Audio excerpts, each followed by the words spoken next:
Aasara triple IT విద్యార్థుల సమస్యలు ఇంకా పరిష్కారం కానే లేదు. మెస్ సౌకర్యం ఆశించిన విధంగా లేదు. అక్కడ భోజనం కూడా అంత బాగా లేదు. గతంలో ఉన్నటువంటి ఆ కాంట్రాక్టర్లు వాళ్ళే కొనసాగుతూ ఉండటం వల్ల ఆశించినటువంటి మార్పులన్నీ కూడా రాలేదు.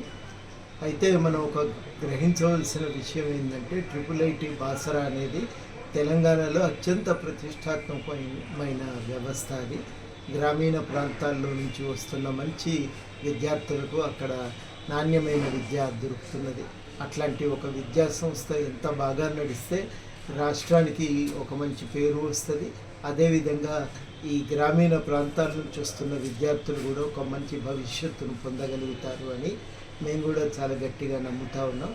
అందుకని సమస్యల పరిష్కారం అయితే వీలైనంత వేగంగా జరగాలి. చాలామంది విద్యార్థులు మాకు కూడా ఫోన్ చేసిండ్రు. అక్కడ బాసరలో ఉన్న పార్టీ నాయకులు వినోద్ గారితో కూడా మాట్లాడారు. ఈ విషయాలన్నీ కూడా తెలుసుకున్నాక మాట్లాడినాక మేము బాసర ట్రిపుల్ ఐటీ విద్యార్థుల సమస్యల పరిష్కారానికి గట్టిగా కృషి చేయాలని నిర్ణయించుకున్నాం.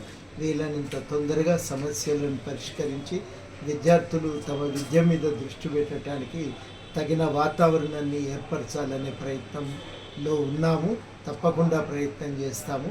సమస్యలకు ప్రభుత్వం దృష్టికి తీసుకువెళ్ళి పరిష్కారాలను సాధిస్తామని విద్యార్థులకు హామీ ఇస్తూ మేము చేసే కృషికి మీ సహకారం కూడా అందించవలసిందిగా అభ్యర్థిస్తూ తప్పకుండా న్యాయం చేకూర్చడానికి వ్యక్తిగతంగా నేను కానీ తెలంగాణ జనసమితి కానీ మీ వెంట ఉంటుందని హామీ ఇస్తూ సెలవు. జై తెలంగాణ. అసలైన తొలి వెలుగు. ఫాలో వాట్సాప్ @తొలి వెలుగు అఫీషియల్.